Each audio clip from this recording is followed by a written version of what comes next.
My name is Haley. I'm a 40-year-old who's gotten into the habit of browsing quick recipes on Twitter whenever I have some free time. Lately, I've been finding a lot of microwavable meals, which is a godsend for a busy housewife like me. My husband doesn't realize these are easy dishes. He thinks I'm making elaborate meals, which makes me seem like a wonderful wife. I just hope he never catches on to the truth. Anyway, today I want to share a story that really troubled me.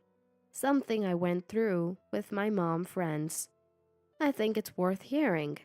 It happened about 5 years ago. A family named Price moved into the apartment next to ours. Our family consists of my husband Wyatt, myself, and our 10-year-old daughter Paisley. The Price family, just like us, is a family of three with a 10-year-old daughter. To be honest, I'm not great at neighborhood relations, but as our kids are the same age, I found myself getting involved with Aria, the wife, especially regarding elementary school matters. At first, it was fine, but then I started to feel something was off the first time I invited Aria and her daughter Avery to our house. While the kids were playing and we were chatting, Aria suddenly asked, "Do you have any children's clothes you don't need?" Unwanted clothes? No, we either throw them away or turn them into cleaning rags, I replied honestly. Aria's eyes lit up. What a waste! Next time you have clothes you don't need, give them to me. Avery and Paisley are about the same height, you know. No, that's not it. I didn't like the idea of giving my daughter's used clothes to a neighbor's child. Some might say, just give them away, but I felt uncomfortable seeing the clothes my child wore being worn by the girl next door. You might think I'm being oversensitive and germophobic, but I just couldn't get past that feeling. Arya pressed. You don't have to give anything fancy. Even socks or underwear would be fine. What? I thought, feeling even more repulsed. It was bad enough with clothes, but the idea of giving used socks or underwear, even to a neighbor, was too much. I politely declined, but Arya wasn't the type to give up easily. Her requests grew more audacious. It wasn't just about children's clothes anymore. She started eyeing my clothes, saying, Wow, Haley, your outfit is lovely. Give it to me when you're done with it. Even if she didn't directly say, give it to me, she'd persistently remark, Wow, the jewelry is nice. I want it. Realizing her I wanted implied give it to me, I'd brush her off with, Oh, this? You can find it at any accessory store, and pretended to be oblivious. For my child's sake, I wanted to avoid any trouble, so I thought it's best to keep my distance from Aria. I started changing the times I'd leave the house, paying attention to the sounds from next door to avoid bumping into her. Creepy, right? But it's all to protect my child. I never had any fondness for Aria. In fact, the opposite is true, and I hated having to act like a stalker. But all my efforts were in vain. Arya started showing up unannounced, ringing our doorbell and barging in without warning. Without any prior arrangement, she'd announce her arrival from the other side of the door. My daughter Paisley, unaware of everything, would get excited to play with Avery, making it impossible for me to pretend we weren't home. Reluctantly, I had to let Arya and Avery in more often than I'd like. It's hard when the kids get along so well, you can't just turn them away. And sure enough, as soon as Arya entered, she'd start with her requests. Oh, Paisley's grown a bit, hasn't she? That outfit must be getting small. Let me know when you're getting rid of it. I knew that explaining myself wouldn't get through to her. So I told her straight. Sorry, but we have uses for things even after they're no longer needed, so I can't give them to you. I thought she might apologize or show some remorse, but Arya just pouted and snapped, "Geez, stingy." Really? I thought to myself, isn't it more stingy to not buy your child clothes and beg others for theirs? I wanted to grab her by the collar with an angry face, but I couldn't do that with Paisley and the other kids happily playing nearby. Calm down, Haley, I told myself, using the Lamaze breathing techniques I learned when I gave birth to Paisley, trying to soothe my rage-filled heart. Arya laughed at me. "What are you doing, Haley?" But it was all for Paisley's sake. Let her laugh. If Lamaze can help me avoid neighborhood drama, then it's worth it. I then consulted with my husband, Wyatt, and based on his advice, we tried to leave the house when Arya was likely to come over. We went shopping or to the park with Paisley, trying to minimize our interactions with Arya. There was a suggestion to confront her more aggressively, but that would only sour our future relations, especially since our kids are in the same class and we live close by. We needed to maintain a peaceful environment. Wyatt and I finally settled on this approach, and gradually our interactions with Arya decreased. The kids still played together at school, so we weren't cutting off their relationship entirely. That seemed like a fair compromise. I was relieved and thought it was a great success. But then, it happened one day. Paisley told me excitedly about how a friend and their dad went to a new hamburger shop and it was amazing. Turns out, going to this newly opened burger joint with a parent had become a sort of trend among the kids. Seems like knowing about new things is a status symbol at their age. They're growing up so fast. With that in mind, and seeing Paisley's eagerness, I figured a hamburger treat wouldn't hurt, so I took her to the buzzed-about shop. The owner was friendly, and the place had a fresh, clean interior. It's definitely a welcoming spot for families. The taste was, well, average, but Paisley was so happy, and that's what mattered. We were enjoying our burgers when, suddenly, "Haley, what a surprise! Fancy seeing you here." It was Arya, smiling wide. I was so startled I almost choked on my food.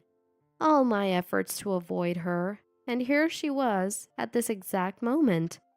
"Wow, I heard this place was trending among kids, so I thought I'd check it out. Looks like it's true," Arya said casually. That's right. If it's a trend among kids, Arya would have heard about it too. I was naive. But what can I do? I wanted to make my child happy. As I sat there, it began to dawn on me. Why should we have to avoid our own home just to keep away from her? My irritation grew. And then, without even asking, Arya sat down at our table. I wished she'd go sit somewhere else. There were other seats available. "But this works out perfectly." What? I couldn't grasp what Arya was getting at. "Well, since Haley's here, I don't need to order anything." What? "I'll grab a plate. Just give me a bite." Excuse me? Coming to a restaurant and not ordering? That's not the same as sharing with a child who can't finish their meal. Is Arya my child now or what? I wanted to say so much, but was too stunned to speak. "No, I'm almost done and Paisley's been looking forward to the burger. Just order something. It's rude to the restaurant." When I finally managed to say that, Arya again exclaimed, "Huh?" and pouted her lips, probably thinking I was being stingy. But in this situation, isn't Arya the stingy one? "Okay, then just give me the meat for my child's dinner." "That's ridiculous. Impossible. Order your own." The thought of her child eating leftovers from someone else's meal was so revolting. I blurted out my true feelings. Even if I'm not a germaphobe, Isn't this situation universally disgusting? Who just asks for meat? That's a far cry from asking for a bite, right? Oh, that's so mean. Why can't you just give me a piece of meat? It's too stingy to say no when you have such a big one. You never give me anything. It's weird to expect to get something every time. Of course, we're going to eat all the meat. I blurted out a logical response to Arya's ridiculous statement. Seeing Paisley and the other customers staring in shock, I realized I might have gone too far. But Arya was glaring at me with obvious dissatisfaction. Right? I'm not the weird one here, am I? Refusing to give away meat is normal, right?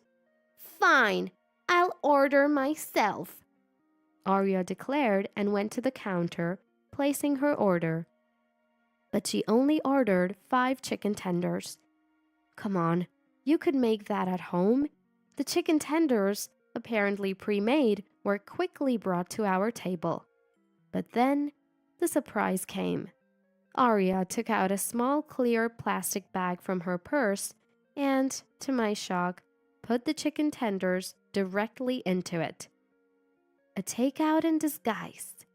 And, as I gaped in disbelief, Arya smiled and said, "Thanks for the dinner. Bye." What? I was still stunned when Arya left the restaurant with Avery, leaving the bill behind. She dined and dashed, or rather, took and ran. What do you even call this? The owner, who seemed to have been watching from afar, approached me hesitantly. Who will be paying for this? It made sense, given we were sitting together. To outsiders, we probably looked like friends. Paisley watched me with concern as I stared at the 2 bills on the table. Arya's chicken tenders were just $6. I made a decision. I didn't want to pay. I wanted to complain. To explain to the owner that I was victimized by a terrible person. I wanted to make a scene. I've been wronged by a horrible person. But causing a scene would only upset Paisley, who had been looking forward to coming here. She might think it was her fault for asking to come. It might even make it awkward for us to come back to this restaurant in the future. No choice then. Yes, I'll pay, I said with a forced smile to the owner, deciding to cover Arya's bill as well. The next day, I woke up to several texts from my mom friends on the mobile phone. As I've mentioned before, I'm not really into neighborhood relations. My connection with these mom friends isn't particularly close. We're in a very casual relationship. After grade progression at the PDO meeting, we exchanged contacts out of necessity. But our usual interactions are minimal. Why so many texts? Nervously, I opened them. Is this true? It's causing a stir in our mom's friends' WhatsApp group chat? If it's not, you should clear it up for your child's sake. It's spreading among other moms and it's not looking good. Each message was similar with a URL attached. The URL led to Arya's Twitter. I was shocked when I saw her post. Haley, Paisley's mom, always nags us for clothes and jewelry. The other day she barged in while we were eating burgers and yelled at us to pay for her. Seriously scary. When I refused, she hit my child. It was terrible. Everyone should keep their kids away from that house. What is this? It was Arya who was demanding and wanted the meat. I never hit a child. This was a complete fabrication. But the tweet had been retweeted so many times, spreading the lie. This was bad. I can handle being slandered, but I didn't want it affecting my child. If this continued, other kids might start ignoring Paisley on their parents' orders. What to do? For now, I responded to all the texts saying, I do not do such things, and explained Arya's past behavior. But I wasn't sure if they'd believe me. After much thought, I decided to keep Paisley home for the day. Luckily, tomorrow was classroom observation and a PTO meeting. I vowed to clear things up then. The next day, I sent Paisley off with a heavy heart, but relieved to see her happy during the classroom observation. I was worried she might have a hard time, but thankfully, the children seemed unaffected by the adults' issues. But this might not be the end of it. Indeed, Arya and her husband Aiden were glaring sharply at us. I was a bit surprised to see them both there, but I couldn't let fear get the better of me. I had to prove my innocence for Paisley's smile. Unfortunately, Wyatt had been on a business trip since the day before yesterday, so he couldn't be here. However, he called this morning, despite being busy, and told me to hang in there and contact him immediately if anything happened. He's such a kind and reliable husband, even from afar. I'm not alone. I'm glad I chose him. After the classroom observation went smoothly, the PTO meeting began. Let's start with the first item. Have any of you parents been experiencing any issues with your children recently? Asked the teacher. I raised my hand and said, I have something I'd like to discuss. Recently, Avery's mom, Arya, has been slandering me baselessly on the internet. I started, causing a stir in the class. It seemed like most people knew about the issue and were curious about its truth. I could hear whispers, wondering if I really hit a child. For a while now, I've been troubled by Arya's behavior.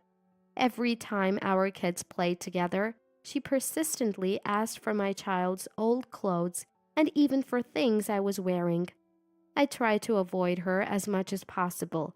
She started showing up at my house uninvited, and I had to firmly refuse her requests. But she wouldn't listen. The teacher watched silently, and the other parents looked unsure who to believe. I could have argued with her and ended the relationship, but I didn't want to tear apart our kids' friendship. I thought it was better to endure it as a parent. The parents seemed to understand, nodding in agreement. But Arya didn't consider my feelings at all. She begged for the meat. I was eating at a hamburger shop we coincidentally ran into. There were gasps and murmurs of disbelief at the mention of the meat. Good. It was right to think it was weird. Give me your underwear, socks, old pillows, and finally the meat from your hamburger. There was a visible recoil from the mention of Arya's actions. Aiden, apparently unaware of Arya's past behavior, looked at her coldly. It's not true. Haley is lying. She begged us for things and then hit Avery. Arya protested. Who's lying? We have witnesses, you know. I retorted. Huh? Ignoring Arya's confused look, I turned to the teacher and said, Please, can you call him in? The teacher nodded and went to the hallway, then returned with a man. Some people recognized him and gasped. Yes, he was the owner of the hamburger shop. He was the only witness to that day's events, and I had asked him to come here, despite it being a huge favor. Yesterday, I visited the hamburger shop again and explained the situation, begging him to come to the PTO meeting. I knew it was an odd request and was prepared for him to refuse. However, the owner readily agreed to help, saying, I was a bit concerned about the atmosphere from an outsider's perspective, and you graciously paid for the meal that was supposed to be unpaid. It was thanks to you that the other customers didn't feel uncomfortable. I don't mind helping out. I had already informed the teacher, ensuring that the owner could enter the school without any issues. The owner left his newly opened shop in his wife's care to come here and testify about what happened that day. In front of everyone, he described how Arya had appeared while I was eating, begged for meat, and left without paying for her chicken tenders after being refused. The parents were appalled by his words, and their glances towards Arya turned icy. It's not true. Besides, it's her fault for not giving me anything. No clothes, no jewelry, no underwear. What will she give? Neighbors should share used items. It's win-win. Saves us both the trouble of disposing of stuff and saves money. Despite her denials, Arya admitted to begging. Aiden clearly felt disgusted with her. It seemed no one doubted me anymore. We're neighbors, right? It's normal to be friendly and share things, right? It benefits our children too. Don't judge things from Arya's perspective. I don't want to be friends with someone demanding. And I don't find disposing of things to be a hassle. Being begged for used items by you is the real pain, not win-win at all. My anger spilled out more harshly than I intended. Think about your child. If I had given in and given you stuff, Avery would end up with hand-me-downs from her friends. You wouldn't have liked that as a child, right? What you're doing is making your child sad. If you want used items so badly, alter your own clothes for her. Before relying on other parents, make sacrifices yourself. That's what a parent does. Some applause broke out as I spoke. I knew I wasn't wrong, but now I felt confident. This issue is definitely a case of slander by Arya. Last night, the security camera footage from the owner's restaurant confirmed the situation. There was no act of hitting a child. Huh?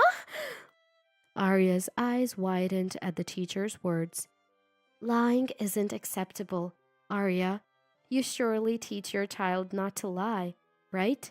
If a parent does that, it sets a bad example. Please be a responsible mother for your child.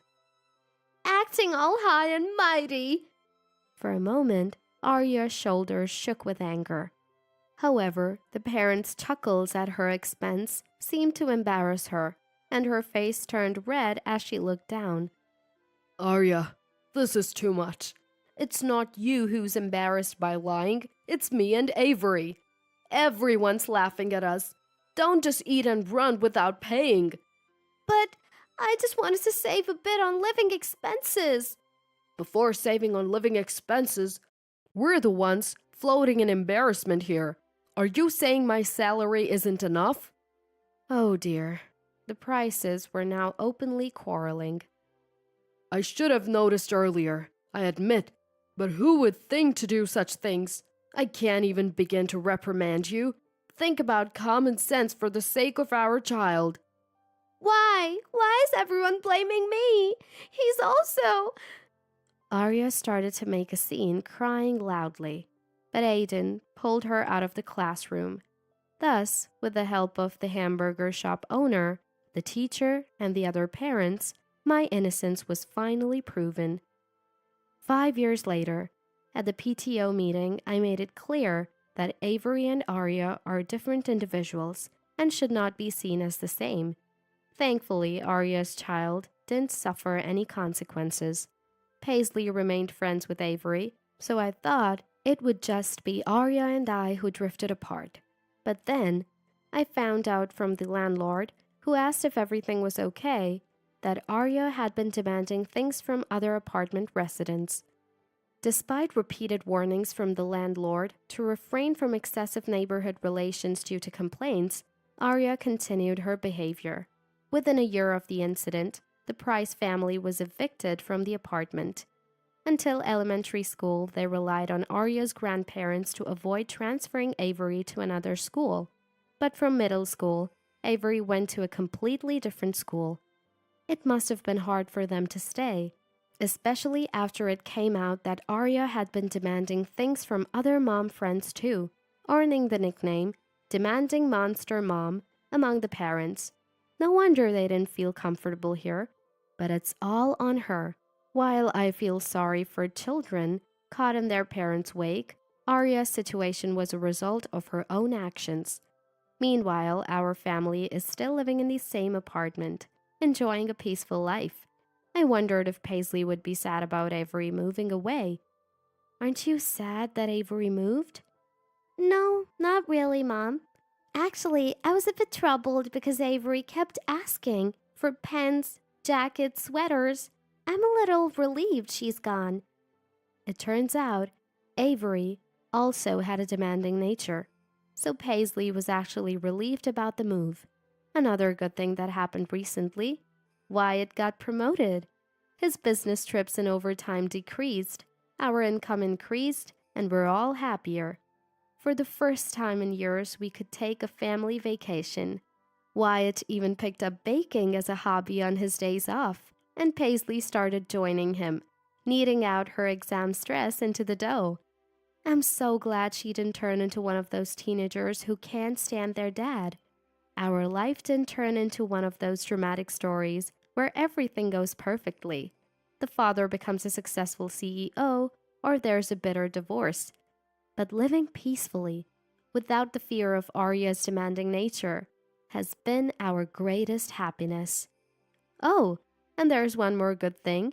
Paisley has started winning awards for her piano playing. With Wyatt's increased income, we're thinking of moving to a house where piano playing won't disturb anyone. It's not a flashy high-rise apartment move, but in a way, it's our own happy ending, right? Everyone, cherish the small joys in life. I'm curious how poor you had to be, self-employed as a single mother. When my mom was asked what she does for a living by her fiancé Ken's father, my mom replied, "I'm self-employed." When she responded, Smith's family began to laugh as if they couldn't stop themselves. Andy, Ken's younger brother, looked at me with utter contempt. "That is not how I want to live. I can't imagine a life like that for those of us in the medical profession." Ken's mother is frowning. "I don't care what they think of me. You can't even make fun of my mother, who raised me by herself. I'm not going to forgive them. I'm not going to become a family with these people." Just as I was about to raise my voice, my mother, who is usually calm, stood up and said, "I see. I will withdraw his recommendation for medical school." Her tone was cold. "I'm Jane Brown. This year marks my 26th birthday. I am currently working as a Japanese teacher at a public high school after graduating from the Faculty of Education, and I am living a fulfilling life. After work today, I have a plan to have dinner with my boyfriend, Ken Smith." "Hello, Jane. You must be tired today." "No, you must be tired as well. Ken, my age, graduated from medical school and is now a resident physician. We met in a university club 5 years ago and have been dating ever since. Ken is a sweetheart who is too good for me. He is very kind and faithful. We have helped each other through the difficult times of national exam and job interviews." As the meal was coming to an end and I was thinking about how nice the restaurant was today, Ken said solemnly, "My training period is coming to an end. Will you marry me if I become a full-fledged doctor?" Ken proposed me and gave me a ring. "Ken, I'm overjoyed. I'm confident that you and I will make a happy family. We'll be an excellent couple." I tried hard not to cry and accepted the proposal with joy. I hoped it would put my mother at ease. I was thinking something like that in my mind. Michelle, my mother, had raised me by herself after my father died when I was young. She has always been warm and kind, and she is the ideal mother for me. My mother gave her heartfelt blessing when Ken and I went to tell her about our marriage. "Well, congratulations, Jane. I'm overjoyed that you are marrying such a lovely man. Mom, Thank you for bringing me up until now. I will return the favor from now on, Ken said to my mother, who was happy and crying. Please don't be concerned, Mother. I will make her happy. I was delighted to see him and said to her, I also need to meet Ken's parents. Thank you very much. I went to a boarding school and lived alone in college, so I only see my family every now and then. However, I'm sure they'll be delighted to see you. Make sure to greet your family as well. You will be their relative from now on. Ken comes from a family of doctors. His father owns a private clinic. His mother is a housewife, and he has an 8-year-old younger brother. I hope Ken's family likes me. It will be fine. I'll reserve a table at restaurant for the meeting. Yes, I'm excited to see your family. I was confident that our future will be filled with joy. Yes, until that day. Then, 3 months later, on our meeting day, Ken's family, Smith family, arrived a little later as Ken, my mother, and I waited in the room at the restaurant we had reserved. I'm Jane Brown. This is my mother, Michelle. This is my dad, Tom, and my family owns and operates the Smith Clinic. And this is Kelly, my mother. Andy, my younger brother, is now a junior in high school.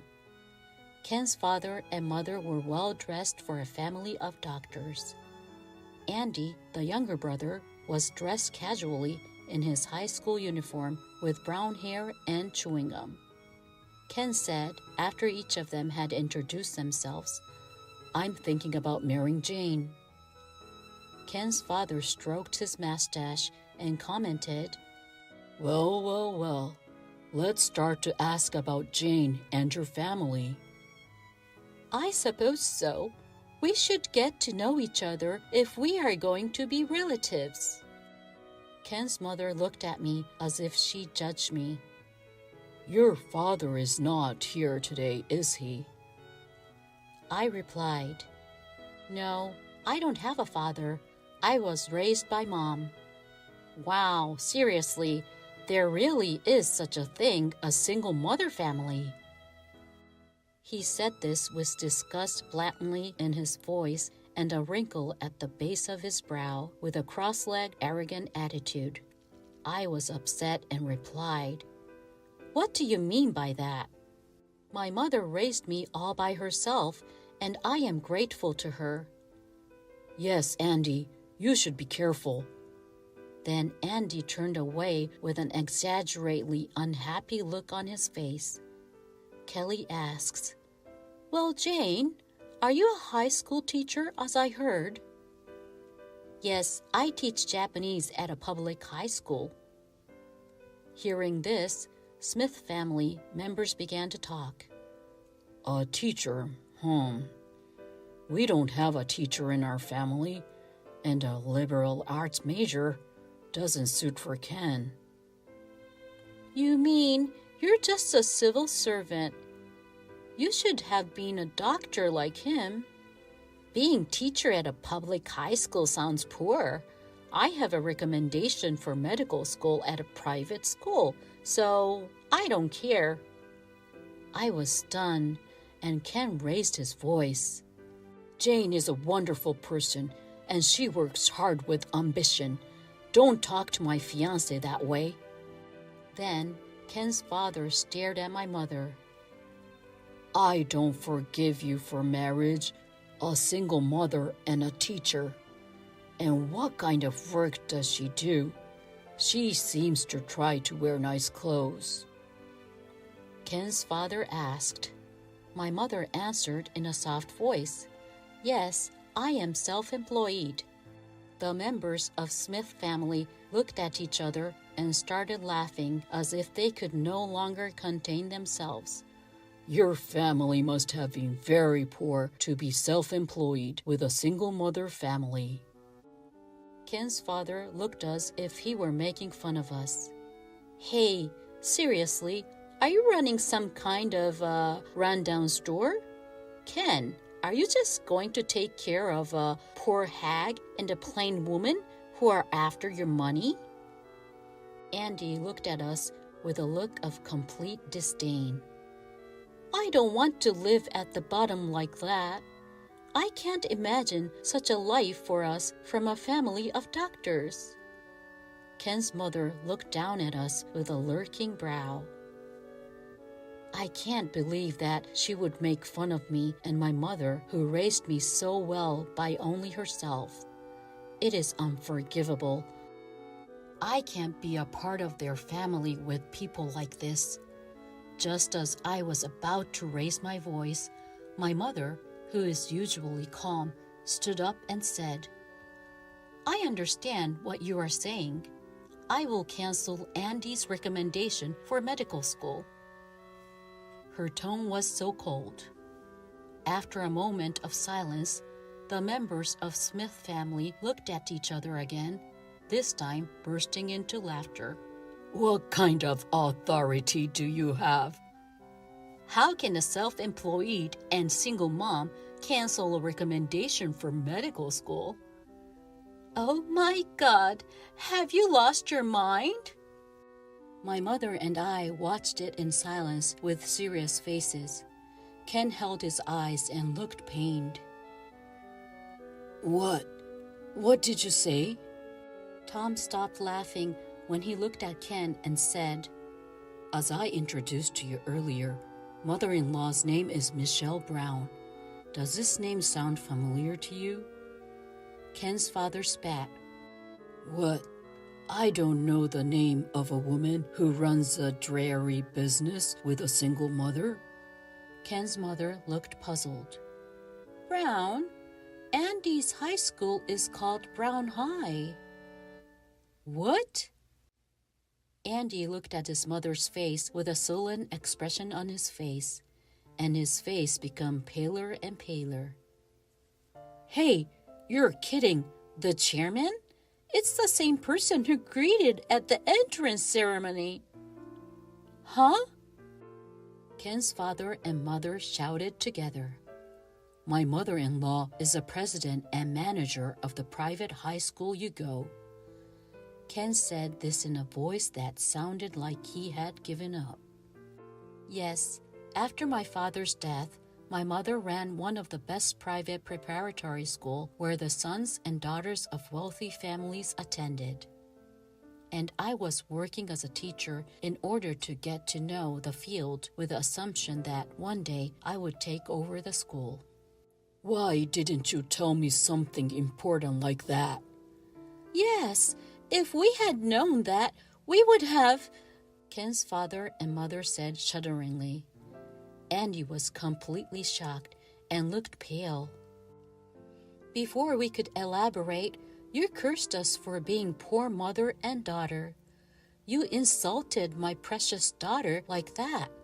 What else do you have to say? My mother replied quietly. You made fun of them, but if you send Andy to Brown High, you know what I'm talking about. Brown High is a celebrity school, and her mother has never been in need of money. Jane, who was educated as the heir to Brown High, is much better than me. Ken also said. Ken's father and mother started to get angry again. What? Are you making fun of us just because you're the owner of a school? What's the big deal? You're going to revoke my son's recommendation? That's unacceptable. In the case of a recommendation for admission to the medical school, a witness from the chairman of the board is required. He came up as a candidate by the homeroom teacher, but fortunately, I have not approved it yet. It seemed his grades were not good enough for it. My mother says calmly. Then Andy, who had been in a state of stunned, suddenly got down on his knees. I'm begging you, I haven't been studying since I got the recommendation.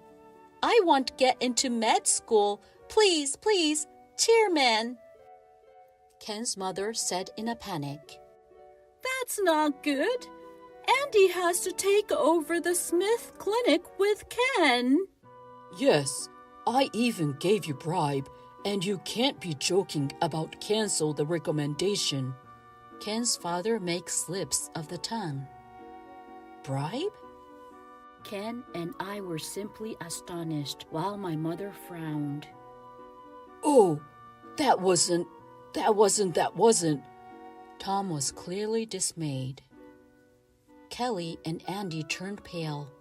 My mother said with harsh, "There are other students with good grades who want to go to medical school. So why did she recommend Andy?" I was wondering, is that what you meant? You were giving money to his homeroom teacher, weren't you? No, it's a misunderstanding. We will strictly investigate that matter as well. Of course, everyone involved will be punished. Damn it! Remember that, old hag? Andy's face turned red and he got angry. Don't talk rudely to my mother anymore. She can expel you for bribe. When I said this, Andy glared at me and breathed on his shoulder. Then, as if taking advantage of the situation, Ken's father and mother started to say, Are you really going to cancel Andy's recommendation? If so, I won't allow you to marry him. That's right. What are you talking about?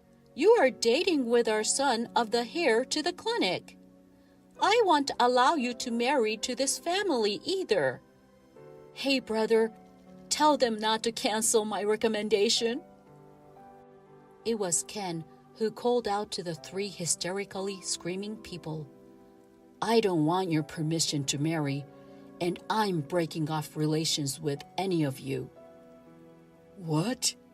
Ken's family looked at him with dazed eyes. I have always thought that you have a tendency to brag your family of doctors. What did you say to my fiancé and mother-in-law at that important meeting for marriage? How did you behave? Do you understand? What the hell are you talking about? Ken, you stand on their side. Ken's family members were shocked. Ken continued calmly.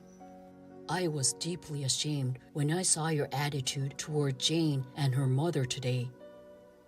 Giving bribe was an insult to the other students who are studying hard to get into medical school. I despise you as a doctor and as a family. I no longer consider you as my family. I will marry Jane and be happy, so please stay out of my life. Ken's father and mother panicked. What the hell? Are you saying you want to take over the Smith clinic? If Andy doesn't get into medical school, there will be no heir. Ken answered without hesitation. That's right. I will not take over my family's clinic. The university had just asked me if I wanted to stay on at the university as a surgeon. I was thinking that I would rather work as a surgeon in the medical department than in the internal medicine clinic. I could let Andy take over the Smith clinic if he can get into medical school first though, right? What? Hey, think again. That's right. Ken, I need you to take over. Brother, I'll have nowhere to work. Say you'll take over. Ken turned to us, ignoring the family's verbalizing. Jane and Michelle, I am truly sorry for what my family has done. I'm cutting myself off from my family, so please let me marry you. Ken, don't worry about it. I did not fall in love with you because you are a doctor. I like your personality, and I thought we would be able to support each other in the future. My mother smiled and said to me, Yes, Ken, you are right. I know that you are a kind and honorable young man. It's amazing that you will be a surgeon. I support both of you for your dreams and happiness. Thank you. Thank you so much. I take Ken's hand and he bows repeatedly. Ken's family looked at us in shock. Jane and Michelle, let's go now. You don't have to stay here any longer. Yes, you're right. Let's go, Mother. I'll leave you. We will be in touch about the cancellation of the recommendation and the bribe. With these final words, the sliding doors of the restaurant closed. 1 year later, Ken and I were married and living happily together. Ken ended up staying in the medical department, and although he is a newcomer, he is busy working every day as a skilled surgeon. I am happy to know that Ken is now able to do the work he originally wanted to do and that he is thriving. As for what happened to Smith family, first of all, it was confirmed that the bribe was true. The homeroom teacher who was trying to get Andy recommended for admission to a medical school was punished severely. Andy's recommendation was canceled because of his poor conduct and insufficient grades. After that, he tried to enter medical school as a regular student, but of course, he failed to pass the entrance exam. So he is now studying hard for the medical school entrance exam after graduated from high school. Andy should know a little bit about hardship and how other people feel. Ken shrugged his shoulders. The Smith Clinic has been losing patients due to the arrogant attitude of Ken's father, who is actually the director of the clinic. Moreover, Ken's mother was disliked by the nurses and medical clerks because of her bossy attitude. And most of them quit the clinic after rumors started circulating about their bribe. The couple became a target of ridicule from their relatives and the medical profession. And it was finally decided that the clinic would be closing next month. As for me, my mother said, "I want you to take over the school within 10 years. So I am in the middle of studying about how to manage a school corporation. My days are busy, but with the support of my loving mother and husband, my life is going smoothly." My first time dealing with a serious illness was far more difficult than I could have ever imagined. I was unable to move as freely as I wanted, and breathing was a struggle. My husband, who scorned my ill self, saying, "We don't need a bald and sickly woman," added insult to injury. As my body cried out in pain, my heart cried out too when I discovered my husband's affair. How could he cheat on me in this condition? I will never forgive him. I am determined to recover from this illness and make him regret his actions. My name is Alyssa. I am 30 years old. I was living happily with my husband Bob, whom I married a year ago. One day, on my way home from work, I was suddenly struck with immense physical pain and collapsed at the subway station. I was rushed to the hospital in an ambulance, and after a series of detailed examinations, it was confirmed. I had cancer. Cancer. Me? Is there some kind of mistake? I, who had never had any significant illness before and was always in good health, devastated by this cancer diagnosis. It's not too late to treat it, but if you don't start treatment immediately, it could be dangerous. I felt like I had been hit over the head at the doctor's words. But wait a minute. I've never had any issues in my company's health screenings before. The regular health screenings at workplaces often fail to detect diseases. It's not unusual for diseases to be detected only after detailed examinations, like tumor markers and brain scans, like in your case. I can't believe it. Please come back with a family member later. We need to discuss treatment plans. The doctor's words made my vision spin. I couldn't believe this was happening to me. When I left the doctor's office, I found a flurry of missed calls from my husband on my phone. It seemed he had been contacted when I was taken to the hospital by ambulance. He had come rushing to the hospital, but he couldn't find me and had been calling me incessantly. When I told him where I was, he came right away. The moment I saw his face, all the tension I had been holding in snapped, and tears started flowing down my cheeks. "Bob, what do I do? I have cancer." "Cancer? You, Alyssa? You must be joking." "I don't want to believe it either, but if we don't start the treatment soon, it might be too late. That's what the doctor said." "Unbelievable." "Bob, am I going to die?" "Don't say that. Of course you'll make it. Please, don't talk like that." Surrounded by other patients, I wept uncontrollably in my husband's arms. I didn't have the luxury to worry about other people. Clinging to my husband was the only way I could keep myself together. The next day, we returned to the hospital together to discuss our next steps with the primary physician. As expected, I was hospitalized immediately, and it was suggested I start chemotherapy right away. It's only been a year since we got married. Now my husband and I had to live apart. Despite this, Bob would come to cheer me up almost every day. "Alyssa, I'm here. How are you feeling today?" "Bob, isn't your work hectic? You don't have to force yourself to come." "What are you talking about? You're more important than work." "But don't worry about it. Oh, I brought you some apples. You like them, don't you?"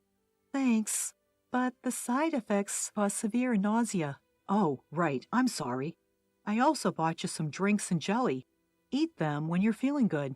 "All right, I will. Thanks, Bob." My first experience with being ill was far more difficult than I had imagined, taking a toll on my body. Nausea and fatigue, coupled with the daily sight of massive hair loss. Unable to eat properly, my body quickly thinned down. The days when I thought I should diet now seemed a lifetime ago. I never thought I would lose weight like this. Between the physical and mental distress, I felt like I was falling apart. But that wasn't all. Each time he came to visit, my husband started to look away from me. You've lost a lot of weight." "Bob, will you hold my hand?" I reached out to my husband, but he flinched slightly, muttered, "Sorry," and walked out of the hospital room. His attitude left me in shock. Why? Did I do something wrong? Why do I have to go through this? I just wanted to live a normal life with Bob. Not having the luxury to think about others, I was plunged into a daily rut of self-loathing. Why me? Why is this happening to me? I would think this almost every day. However, I was able to continue my struggle with my illness, thanks to my best friend Lily. I couldn't tell anyone else that I had cancer, but I confided in her. As soon as I reached out to her, Lily rushed to the hospital. Ever since then, she's been coming to visit me in the ward whenever she can, despite her busy schedule. "Alyssa, I'm here." "Oh, Lily, you just came last week, too. Thank you." "No worries. I've got time, and talking with you is more fun." "Thanks, but I'm just, you know." "What do you mean?"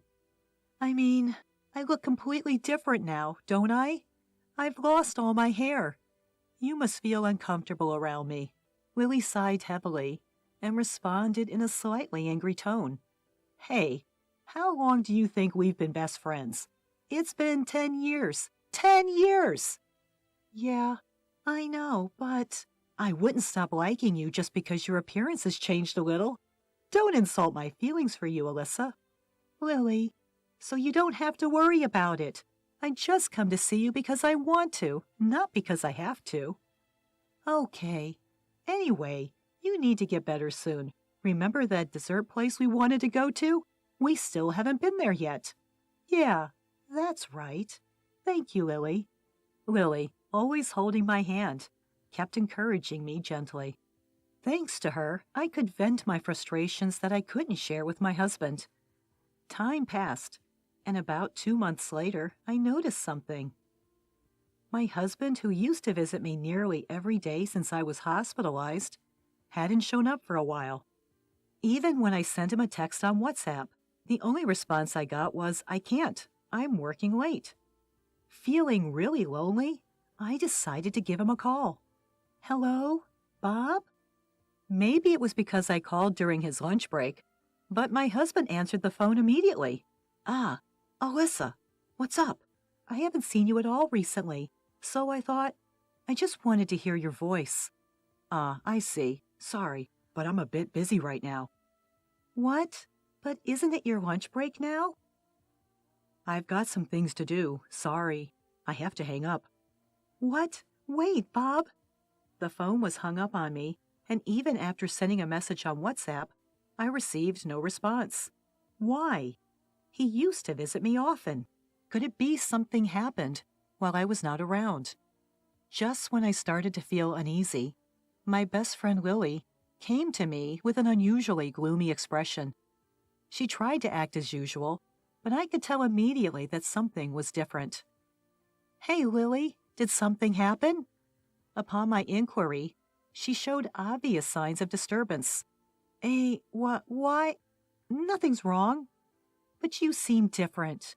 You seem to be forcing yourself to be cheerful." "There's really nothing. Instead, did you see the news online? That comedian you like." "Lily, please, just tell me." When I looked straight into her eyes, Lily awkwardly averted her gaze. After a moment of silence, she finally opened her mouth.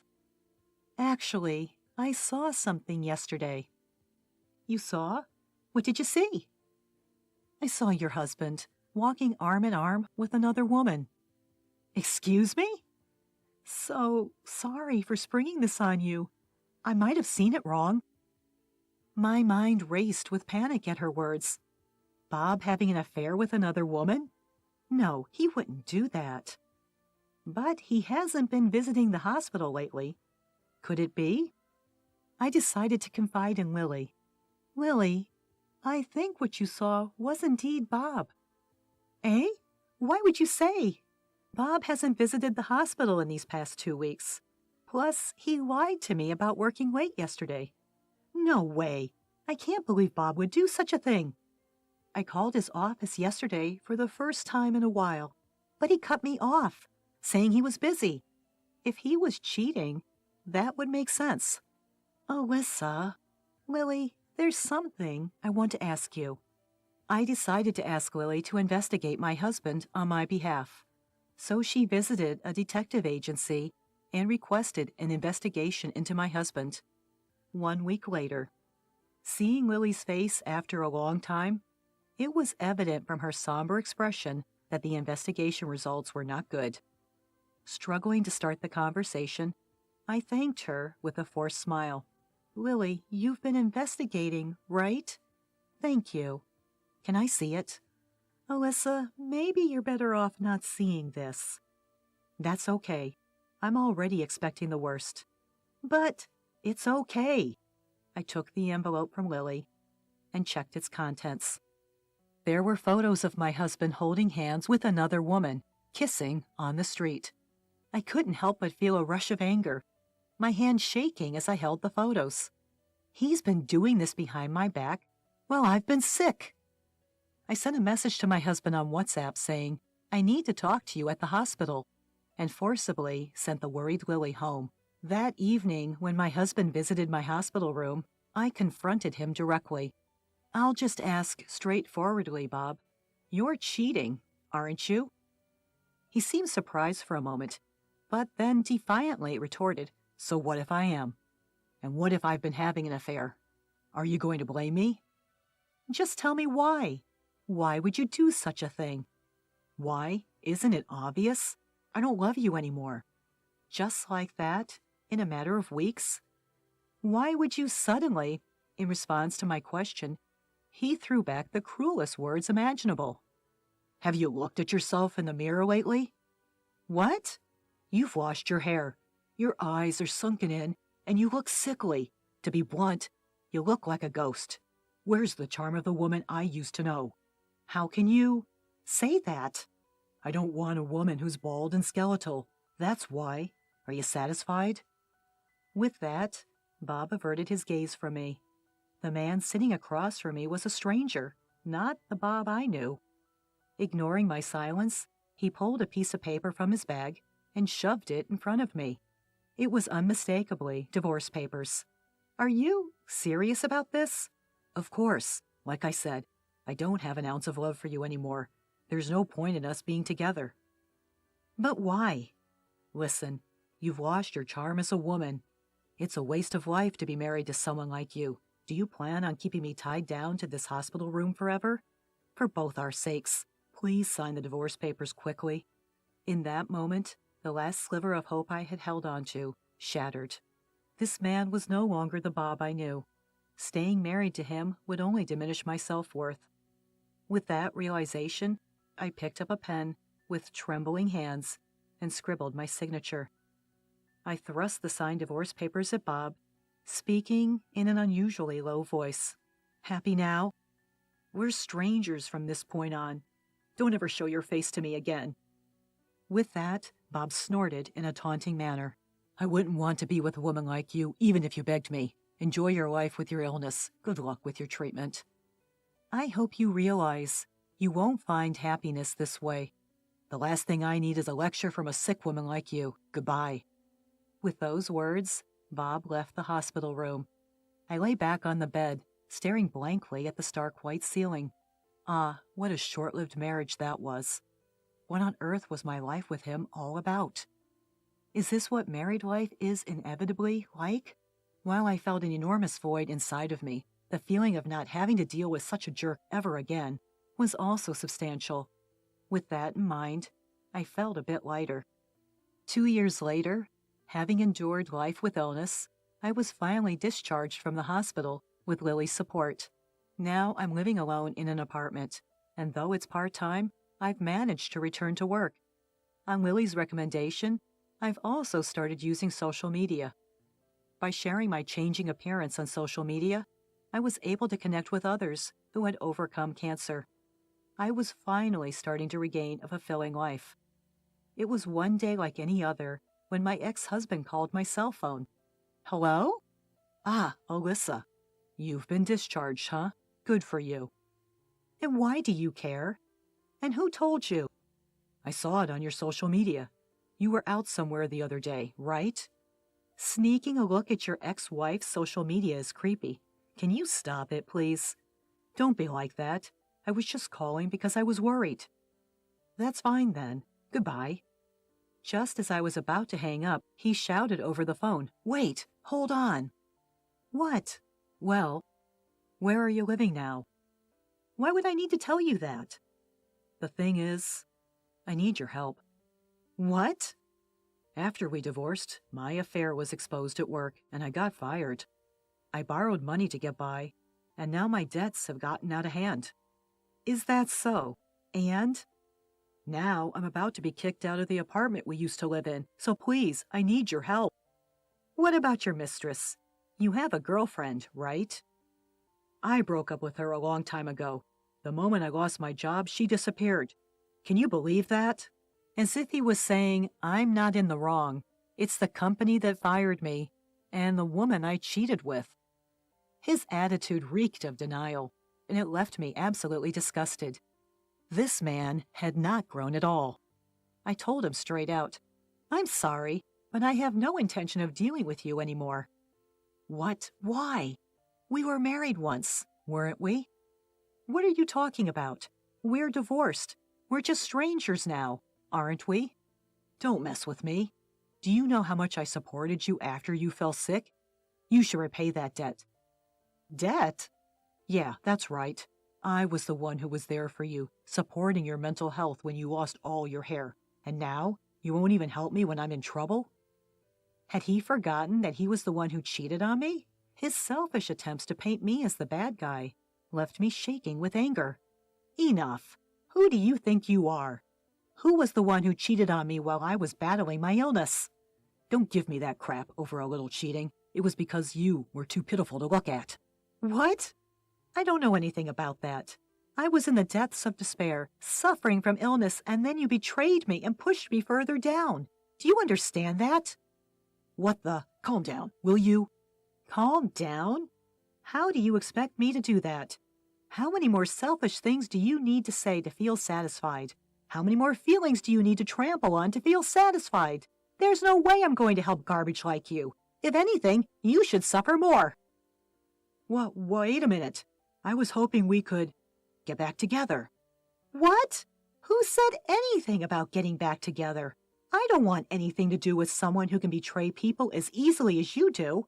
I've made up my mind. I'm going to sue for emotional distress. Emotional distress? He probably didn't expect to be sued for emotional distress after calling me so casually. My ex-husband began to panic. Well, wait a minute. Emotional distress? I told you, I don't have any money right now. I don't care. It's none of my business. Hey, Alyssa, shut up. Don't you dare call my name so casually. I'll never forget what you did to me, and I'll never forgive you. The scars of your cheating while I was pregnant and fighting disease will never fade. I'll squeeze every penny out of you for emotional distress and make you suffer even more. Well, wait. Help me. I ignored his pleas and hung up the phone. I blocked his number so I wouldn't have to hear his voice again and headed straight to the lawyer's office. The evidence of his affair that Lily had found that day was, of course, still valid. Thanks to that, I was able to demand a significant amount of damages from my ex-husband and his mistress. As a result, they found themselves deep in debt, sinking as far as they could possibly go. My ex, who had been fired from his previous job, seemed to have a hard time finding steady employment and apparently had to work multiple part-time jobs. Rumor has it that he's been living on the run, trying to avoid debt collectors. On the other hand, I'm living a peaceful life by myself. Recently, I've been able to work more hours and have started to spend money on my hobbies. My current excitement is a trip to Hawaii with Lily next month. I've caused her quite a bit of trouble, so I'm covering all the travel expenses. But to be honest, I'm planning to use the damages from his infidelity for the trip. LOL. Being married isn't the only path to happiness. What really matters is having friends who genuinely care about you. I intend to cherish the best friend who helped me during that time for the rest of my life. As a doctor's wife, you ought to dress properly. That's what my sister-in-law said to me, looking down on me. I guess to her I'm a lesser being. My name is Emily, and I work as a nurse in a general hospital. I met my husband, Ethan, at this very hospital 5 years ago. He was a medical intern back then, and as we cared for each other amidst our busy schedules, we grew close and eventually started dating. Although we often couldn't find time to see each other due to work, after 5 years of dating, he proposed to me this year. Ethan comes from a family of doctors. I wonder if they'll accept me. Today, we're visiting his parents to formally announce our engagement, and I can't help but feel anxious and a bit weak. Hey, have confidence in yourself. After all, I chose you. If anything happens, I'll be there for you. Ethan reassured me, and I felt a bit relieved. Ethan's father runs his own practice, and his brother is the successor. His mother and sister-in-law are homemakers. Even Ethan's aunt and uncles are doctors, making it a typical family of medical professionals. On the other hand, I lost my father at a young age and was brought up in a single-mother household. Wanting to become independent as soon as possible to help my mother, I decided to become a nurse. I studied at a public university thanks to a scholarship. I'm grateful to my mother, who raised me, but I'm worried about the inevitable comparisons that'll be made. Having heard about how strict his parents were, I was incredibly nervous by the time we arrived at Ethan's house. To add to that, not only his parents, but also his brother and his wife and other relatives were there, as Ethan had announced he was bringing his fiancée. After introducing myself to each one, I bowed deeply. "So, Emily, what do you do for a living?" asked my mother-in-law, noticing my anxiety. "I work as a nurse. I met Ethan when he was a medical intern." As I spoke, Amy, the wife of Ethan's brother, interjected. A nurse? Are you aiming for a more privileged marriage? She asked, with a hint of mockery, which caused me to shake my head frantically in denial. No way, that's not it at all. As I tried to explain myself, Ethan's uncle muttered, There are nurses who aim for medical interns. An uncomfortable silence fell over the room. What about your family? What does your father do? Amy asked, and my voice faltered. My father passed away when I was young. Seeing Amy's knowing look, I felt lost for words. So you were raised by a single mother? I've heard of women who marry doctors for money, she said with an exasperated sigh. Ethan, sensing my distress, raised his voice in frustration. Amy, isn't it rude to say such things at our first meeting? Emily is a hard-working person. She didn't want to burden her mother, so she put herself through public university. I've never seen a nurse as dedicated as her. His words made me blush. Amy apologized with a smile, but her eyes didn't hold any warmth. I'm not ashamed of being raised in a single-parent household, and I certainly didn't marry Ethan for his money. But feeling unable to stand up for myself, I was on the verge of tears. Then Ethan's quiet father spoke. It's impressive that you made it to a public university. Our sons weren't the sharpest tools in the shed. Well, we basically bought their way in with money. He said it with a straight face, but it was clear that this was his father-in-law's idea of a joke. Ethan and his brother-in-law had always been top performers since their school days. You know, neither my brother nor I have fully grown up yet. With this exchange between the father-in-law and Ethan, the tense atmosphere loosened. Speaking of not growing up, Amy, Ethan's sister-in-law, seemed to be stuck in her parents' shadow. The brother-in-law shot a quick glance at Amy and made a sharp comment. Amy apparently graduated from a prestigious all-girls school. It's a school where, even without much academic achievement, one could enroll if they had enough money. She came from a wealthy family, and her marriage to the brother-in-law was arranged, it seems. His comment must have rubbed her the wrong way. Amy glared at the brother-in-law. Don't be rude. By lineage, I outrank you. Don't compare me with a child from a single-mother household. She then turned her harsh stare towards me. I had heard from Ethan that the brother-in-law and Amy didn't have the best relationship. Amy's high and mighty attitude apparently irked the brother-in-law. What's more, for some reason, Amy had suspicions about her husband's fidelity and would throw fits. She suspected that one of the administrative staff at the clinic might be his mistress and kept blaming the brother-in-law. The clinic where the father-in-law is the director isn't that big. There are only about 3 administrative staff. Though all 3 of them are young and attractive, Ethan insists that his brother wouldn't be foolish enough to get involved with an employee. Apparently, she misinterpreted some business emails between him and the staff. I never expected to witness a marital spat upon first meeting them. While I was feeling flustered, my mother-in-law stepped in to help. Stop it. Arguing like this is unsightly. Chastened by their mother-in-law, the brother-in-law and Amy quieted down. Turning to me, the mother-in-law spoke softly. There will be times when you face harsh words from those around you. Emily, are you prepared to marry into a family of doctors? Faced with her question, I nodded firmly. There had been plenty of times when I was envied by senior nurses after starting to date Ethan. Ethan also experienced teasing from his colleagues about dating a nurse. Despite it all, we didn't lose heart, and our bond deepened. All I can think about is marrying Emily. I hope you can all watch over us. No one objected, and they congratulated our upcoming marriage. Considering how strict his parents are, I expected them to object. But contrary to my expectations, both the father-in-law and the mother-in-law kindly accepted us. The only one who seemed unsatisfied was Amy, which concerned me. With the successful completion of our marriage introduction, we got registered. Our relationship didn't change just because we got married. The one thing that changed was the frequent invitations from Amy. Let's go shopping tomorrow. I'll teach you how to dress appropriately as a doctor's wife. Amy often used the phrase doctor's wife. I was initially surprised at her invitation to go shopping, especially after her condescending attitude at our first meeting. But observing her, it seemed like she wanted to assert her dominance over me. She would buy and flaunt clothes that were beyond my pay grade. Even today, as we went to the boutique, Amy was buying loads of branded clothes. Seeing the amount, I couldn't help but marvel at how much her husband was earning. I've told you before, why don't you quit nursing?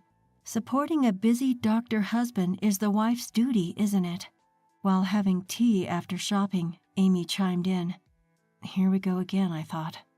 She keeps telling me every time we meet that I should become a homemaker. I consider nutrition. I've never used prepackaged meals. My floors don't have a speck of dust. Are you doing your part as a doctor's wife? Sure, sometimes we rely on ready-made curry pouches and the dust accumulates. It's made me doubt myself, and I've talked about it with Ethan. I asked if I should quit nursing and become a homemaker. Ethan, with a serious face, reassured me. I want you to continue nursing. I fell in love with you for your vibrant work attitude. He had told me before that he was smitten at first sight, seeing me treat patients with kindness. Remembering Ethan's words, I replied, I have no intention of quitting nursing. Ethan understands that too. At that, Amy snickered. Really? I'm sure a low-bred woman like you will be cheated on soon enough. You're only good for your brains after all. Amy suddenly started to look down on me. I won't stand her belittling my household. I lost my temper and gave her a piece of my mind. So your only claim to fame is that you come from a rich family, right? You don't even get along with your husband. Maybe you should worry less about being cheated on and try trusting him more. As soon as I'd said it, I knew it was too late. Amy's face turned beet red with anger, and she looked like a fiery demon. How dare you? A woman like you doesn't belong in this house. With that, Amy stormed off. When I told Ethan what happened, he burst out laughing. You told off my annoying sister good. She'll cool down after a while.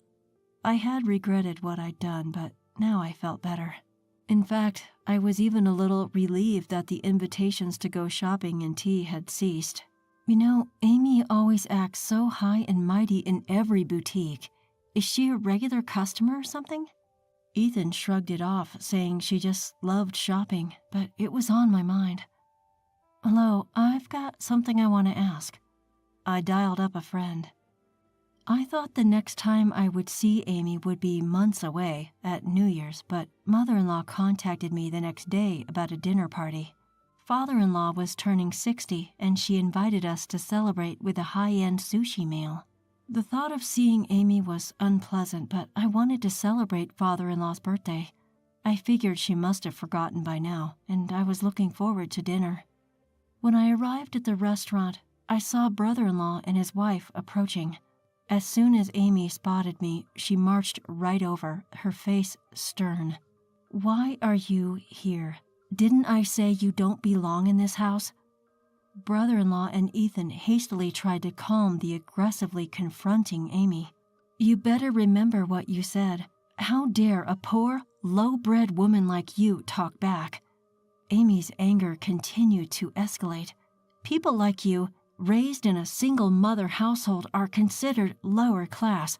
I absolutely refuse to dine with someone of your status. Get out. Brother-in-law looked exasperated as Amy caused a scene right in front of the restaurant. Then a cold voice echoed through the commotion. Then go home, you, came a frosty voice. It was mother-in-law. She must not have expected mother-in-law was watching. Huh? Amy murmured softly, glancing over her shoulder. I'm terribly embarrassed by this spectacle outside the store. Mother-in-law's words were met with nods from everyone present. I only argued back because Emily was being rude. I support my husband so much. Amy seemed to go into hysterics, her voice rising again. It's Ethan's fault for bringing such a low-status woman into the family in the first place. Divorce her, even now. Her words were utter nonsense. Naturally, Ethan wore a bewildered expression. Please, don't get more hysterical than this. It's your fault. You insult my education. The fight between brother-in-law and Amy had officially started. Mother-in-law intervened once more. I had planned to ask about this later, but if you're going to make such a fuss, I'll ask now. Amy, you're hiding something, aren't you? At mother-in-law's words, the arguing voices instantly went silent. Hiding something? What do you mean? Amy's voice trembled slightly, though she was trying to stay calm. Emily told me about your shopaholic tendencies. Amy's face turned ashen. You always talk about a certain department store. One of my friends works there. She had been puzzled about Amy's ability to buy so many brand name clothes. At first, she thought brother-in-law was very open-minded. But would he really let his wife, with whom he didn't get along, freely make such high-priced purchases? Something seemed off. She thought that maybe Amy was receiving an allowance from her wealthy parents. But Amy had proudly claimed that since marrying brother-in-law, she had never asked her parents for money. According to Ethan, brother-in-law was indifferent to money and let Amy handle his salary and savings. Perhaps that's why Amy had free rein to spend. According to mother-in-law's friend, Amy was a frequent shopper at the store and would sometimes spend hundreds of thousands in a day. But her attitude was so arrogant that the staff found her annoying. Also, Amy, aren't you cashing in on a family credit card? This was just a guess, there was no proof. But it seemed to hit the mark as Amy turned even paler. How did you... She had figured Amy, with her lavish spending habits, was also borrowing money. You don't even understand the value of money, yet you flaunt your power around town. Don't you feel ashamed as a doctor's wife? Amy was rendered speechless by mother-in-law pointing out her shopaholic tendencies. The staff has also complained about your haughty attitude. Even father-in-law, who had been silently listening, couldn't bear it any longer. Amy would wait until father-in-law wasn't around, then visit the clinic to complain about poor cleanliness and scold the staff. The way she treated the 3 office clerks she suspected of having an affair with her husband was appalling. She even demanded that they quit if they had the audacity to flirt with him. Upon learning the real situation, her father-in-law feared that the staff would quit if things continued this way. When my brother-in-law discovered that she had been squandering money, he was livid. How much did you borrow? Tell me everything. Amy just stood silent, not even bothering to apologize. Seeing this, her husband's patience snapped. You high and mighty woman, I want a divorce. Pay back all the money you've spent. Amy, who didn't expect a divorce, desperately pleaded that she didn't want to split up. But nobody, not her in-laws, nor her husband, nor Ethan, was willing to listen to her. Then she turned to me with a plea in her voice. Emily, as a fellow wife, you understand how I feel, right? I couldn't help but laugh at her audacity. Are you asking for help from a woman you've always looked down on because of her social status? Why don't you ask your wealthy parents for help? After I bluntly told her off, Amy's head dropped in defeat, and so Amy and her husband decided to get a divorce. Even when she handed in her divorce application, Amy was still causing a fuss. Eventually, her parents came to take her back home. The money she'd spent over time amounted to millions, and Amy, unable to pay it back, went crying to her parents. They paid off her debts, but she's now the talk of the town as the woman who spent her husband's money. It's going to be hard for her to remarry. Her parents are so embarrassed that they're keeping her indoors for now. They've confiscated her cash and credit cards, too. Amy, who used to relieve stress through shopping, is now locked up in her room, I heard. I never really understood why she tried to assert dominance over me, despite coming from a wealthy family. Her brother-in-law once told me that Amy had an inferiority complex about her education. She was irritated when I, a clever woman with a degree from a public university, was praised by relatives for marrying Ethan. Seeing Amy, I understood that being rich doesn't necessarily mean being happy. Then I had a question for my mother-in-law. Why did you allow me to marry into your family? I thought marrying into a doctor's family required a good family background. Upon my hesitant question, my mother-in-law answered with a smile. Actually, I also married your father-in-law, a medical intern back then, when I was a nurse, before our children were born. She said she had faced a lot of opposition to her marriage from her family because she was a nurse. She didn't want her sons to experience the same hardships, so she arranged a marriage for her eldest son with a girl from a good family. However, her eldest son, who married Amy, didn't seem happy at all. He looked more like he was tired of married life. That's why she wanted her second son to be with the person he loved and was willing to approve it from the beginning. It was a surprise when my second son brought home a nurse. It seems blood doesn't lie, huh? My mother-in-law and I shared a chuckle. From then on, I worked as a nurse in my father-in-law's clinic. I guess he hired me because he liked the strength I showed by not letting Amy's nasty comments get to me. My salary is higher than before, and working close to my beloved family makes me feel really blessed. My name is Charlotte. I'm currently 23, living with my family while looking for a job. Today, my mother seems a little on edge as my older brother Henry is bringing his girlfriend home. She's been restless all day, cleaning every corner of the house. Now it's also making me a bit anxious. We lost our father when we were young, so it's just been us and our mother. Whenever she smiles at my father's picture on the mantelpiece, it makes me feel warm inside. I wonder what she's like. Apparently, she's a very sweet girl. Just then, the doorbell rang. My mother goes to greet them, and Henry and his girlfriend entered our house. Henry's girlfriend is a striking beauty, and he introduces her, blushing slightly. Nice to meet you. I'm Emmy. Our mother is visibly excited about Henry bringing such a beautiful woman home. We all sit down and start making small talk over tea. What do you do, Charlotte? At the moment, nothing. I'm job hunting. For a moment, I felt as if Emmy glared at me for a split second. When my mother left her seat to refill our teacups and Henry went to the restroom, we were left alone. I sensed Emmy scan me from my head to toe, like she was measuring my worth. Feeling the tense atmosphere, I thought of lightening the mood with a different topic. I heard you've never worked before. Is that true? Don't you feel embarrassed to be living off your mother at 23?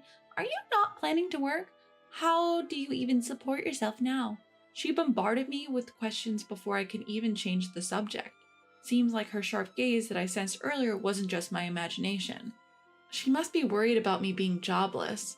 She's considering getting married to my brother, so her being worried isn't out of the ordinary, I guess. I do plan to work. Plan to? Do you think you can get a job that easily? You don't look like someone who can easily land a job. And will you continue living here even after you start working? What are you two talking about? Just some girls talk. The moment Henry returns, Emmy blatantly changes her attitude. I suppose it could be seen as a typical conversation between women. She glares at me threateningly, gripping my brother's arm. It's clear we won't get along, and I guess she's not interested in getting along with me either. I started cleaning up with my mother after the two of them left. She's a cheerful girl, wasn't she? Yeah. I can't believe that Henry's getting married to a girl as beautiful and as sweet as her. Yeah. Seeing my mother happy, I couldn't bring myself to tell her about Emmy's behavior when we were alone. I'm not sure if she treated me like that because she didn't like me, or if that's just how she is.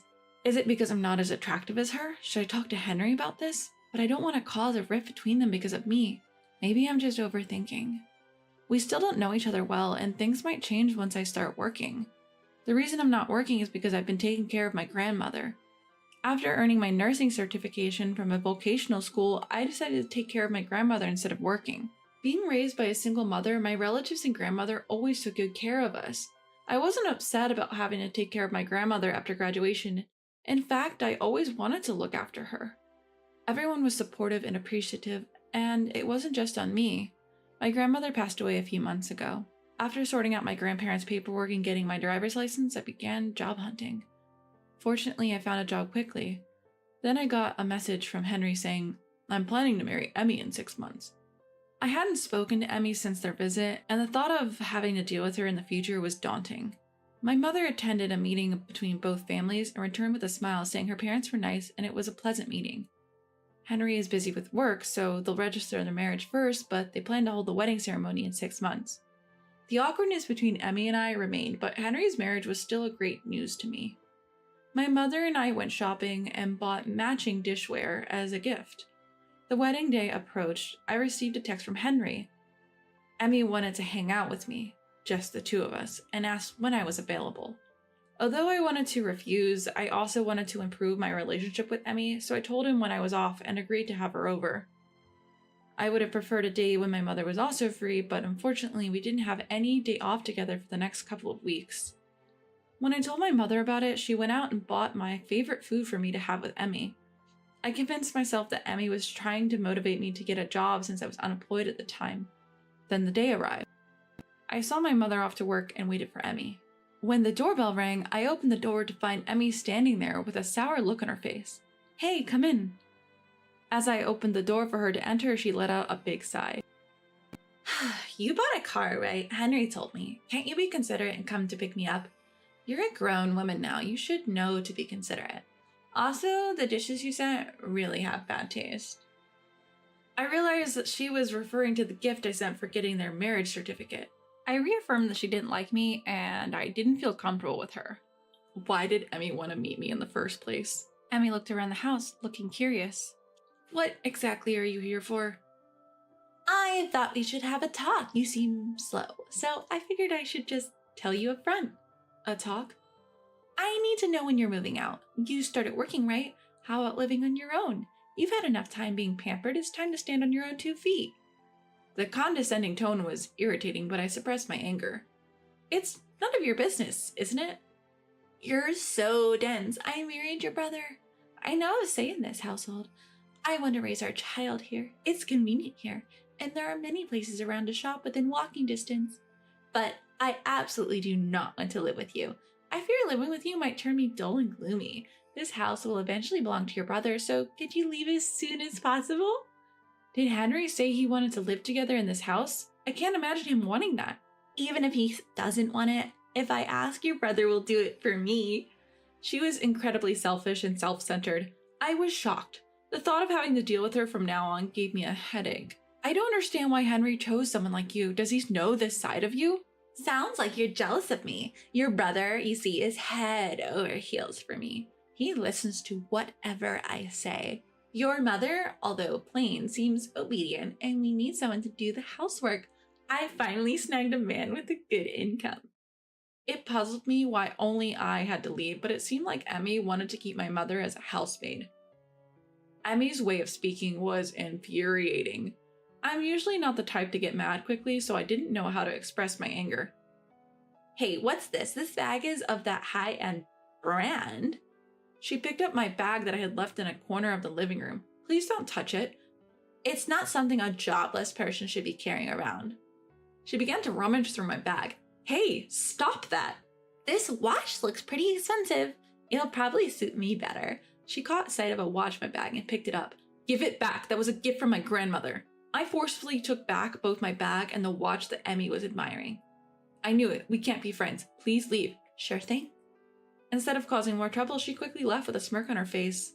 Still, why do I have to be treated like this? I cried alone, wondering what I had done to deserve this. That night, my brother and mother returned home. They brought Emmy with them.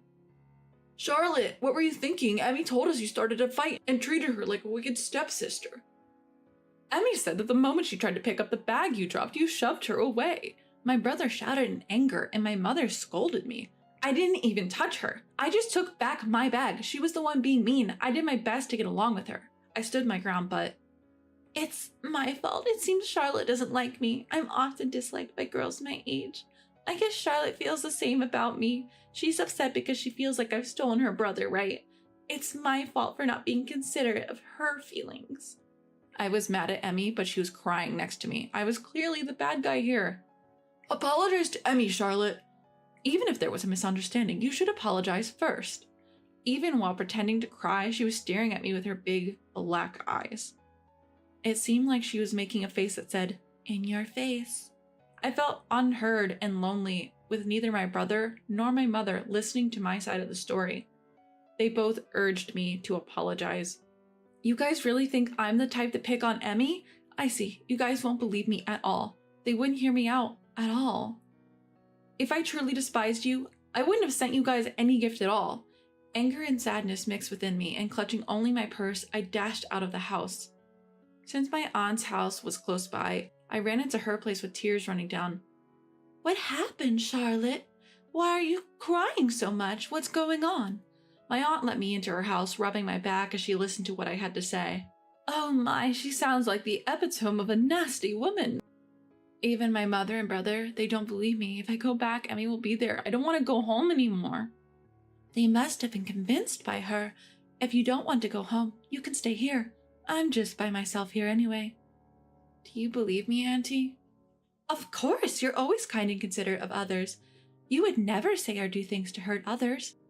As I was talking with my aunt, my phone began to vibrate. It was a call from an unsaved number. I had a bad feeling about it and was hesitant to answer, but my aunt said, "It might be that woman. Why don't you try answering it?" So I nodded, put the call on speaker so my aunt could hear, and picked up. "Hello, can you hear me?" Probably she got my number from Henry when she said she'd come to visit. I wasn't up for it, but decided to speak anyway. "Where are you?" My aunt put her index finger to her lips, signaling me to keep quiet. "At a hotel." I responded with the bare minimum. "Well, do you get it now? No one believes you. Even your mother believes me. I'm so lucky to have such a kind mother-in-law. Since then, they've both been comforting me. They were so angry with you, saying what a terrible person you are." The revelation of Emmy's true nature triggered my aunt, her eyes wide with delight. I was upset about the fact that my mother and brother didn't believe me, but seeing my aunt react this way made me want to expose more of Emmy's true side. That's fine. There's no denying that I'm two-faced. Admitting my own faults made me feel less guilty and ready to fight back. Having my aunt right next to me mentally helped me great. "Emmy, you mentioned you wanted to live in that house, right? Did you know that the house is actually under my name? It was originally my grandmother's, but I inherited it. So I'm not going anywhere. I'm going to live in my childhood home for the rest of my life." "What? Stop lying. I've never heard anything about this." I had no reason to tell you. You can ask my brother if you want. Emmy hung up on me after I said that. "Well, that's interesting. Women like her are careful about who to pick on. She knows how to act in front of your brother and mother." So my brother really doesn't know her true nature, huh? He wouldn't have chosen her if he did. But she seems to be careless. She'll slip up sooner or later. If I step in, I might worsen your situation, so let's just see how things go for a while. After discussing with my mother, I decided to live with my aunt for a while. Some time had passed since Emmy's outburst and she called me again. "So it seems like the house really is under your name. I don't get it. Does this mean that Henry received the inheritance money? I haven't heard any of this." I have no reason to tell you because it has nothing to do with you. By the way, my brother hasn't inherited anything. I plan to get married to my current boyfriend and live in my childhood home. It's located in a good neighborhood, great for raising kids, and has everything within walking distance. "You have a boyfriend? I'm surprised. That house doesn't suit you. From the moment I saw you, I've been bothered by you. You're really getting in my way. In fact, I hate you." This is the first time we've agreed on something. I absolutely despise you two. "Don't you dare show your face at my wedding. Even if you do come, I'll make things even worse for you. I'll tell Henry and your mother that you're not coming to the wedding. A sister who skips her brother's wedding. I'm looking forward to hearing all sorts of things about you at the ceremony." God knows what she'll do if I said I'd attend the ceremony. I was starting to feel like I could care less about the whole thing. I answered with a sigh.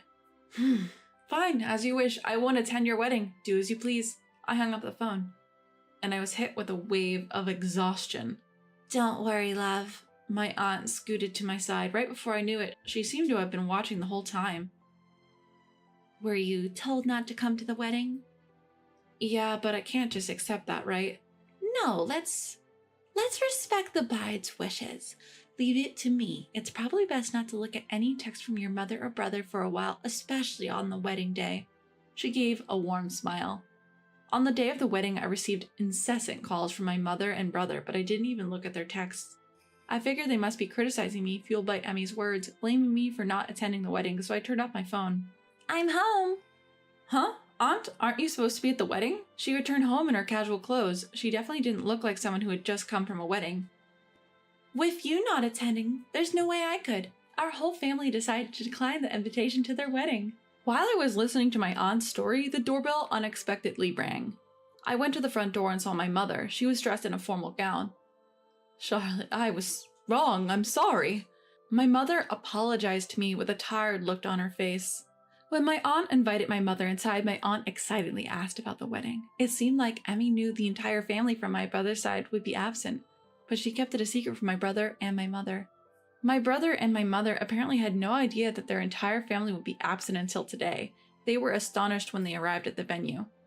It looked like Emmy was using this as an excuse to sever her relationship with our family, but since it was a wedding, many guests were friends and people from work, and there were quite a few eyebrows raised at the fact that my mother was the only person attending from the groom's side. The ceremony went on amidst the unusual atmosphere. In the midst of this, Emmy, who was supposed to be receiving all the love and blessings, couldn't bear being whispered about on her big day and got into a fight with my brother. Having heard Emmy's incoherent slander about me, my mother seemed to have understood that I was telling the truth. The wedding ended with the atmosphere at its worst. While my aunt was explaining the situation to my mother, a call came in from Emmy. I put the call on speaker. What the hell is going on? The moment I picked up the phone, Emmy's loud voice pierced my ears. What's the matter, Emmy? Why are you shouting? You orchestrated this, did you? You wicked bastard. You ruined my wedding. I didn't do anything. You're the one who said that I was a nuisance and that I shouldn't come to the wedding, right? I just consulted with my aunt about it. Both of my parents' families have been around each other for long, and all of our relatives get along very well. Didn't you know that? This time, my aunt had spread the news to all our relatives. Many of the relatives were very fond of me, as I used to take care of my grandmother. They didn't want to attend the wedding of a bride who tried to belittle me, so it seems they all decided to not show up to the wedding. What the hell? This is too unacceptable. I'm going to make you pay for this. Why should I? You're the one who treated me like a nuisance. You are not working and staying at home, yet you are thanked and loved by everyone around you. You're nothing more than a basic chick who puts in no effort to stay well dressed, yet you own things like branded bags and expensive watches, and they don't even suit you at all. Now, the least you can do is cooperate with me a little bit. Didn't you hear that I was not working due to some circumstances? I don't want to be around someone with an attitude like yours. I don't care about what you have going on. You're always living your best life. It's not fair. Emmy, is what you just said true? Henry, why are you here? Emmy, my sister-in-law, was flustered by the sudden sound of my brother's voice. Mid-conversation, Henry had come to visit our aunt's house and had been silently listening to our conversation. Is that how you've been feeling this whole time? What you said about Charlotte was all lies, wasn't it? No, it's not like that. Henry pulled out a watch from his pocket. It belonged to me. That's Grandma's watch. Why do you have it, Henry? It was in our house. I never lent it to Emmy. I nodded in agreement. Since I was staying at my aunt's house, I probably hadn't noticed that the watch was missing. When Emmy noticed the watch, she seemed to be perplexed, but I didn't expect her to have stolen it. I'm sorry, Henry. It was a spur-of-the-moment thing. I was jealous of Charlotte. I'm truly sorry. Emma apologized to Henry.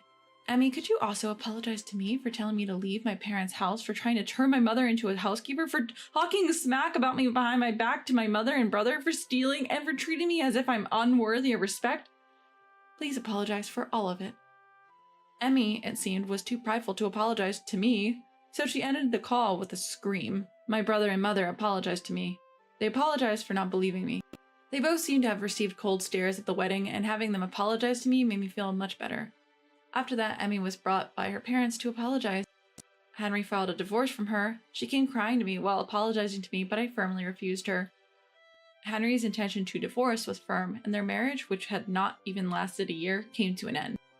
Emmy was also found to have been stealing at work, which turned into a major issue, and she lost her job. I heard rumors that she got in trouble with the police, but I'm not sure it's true or not. As for me, my life's back to normal, and I occasionally visit my relatives. I bragged to Emmy that I had a boyfriend, but in reality, I have no love interest, and I'm now being pestered by my aunt about it.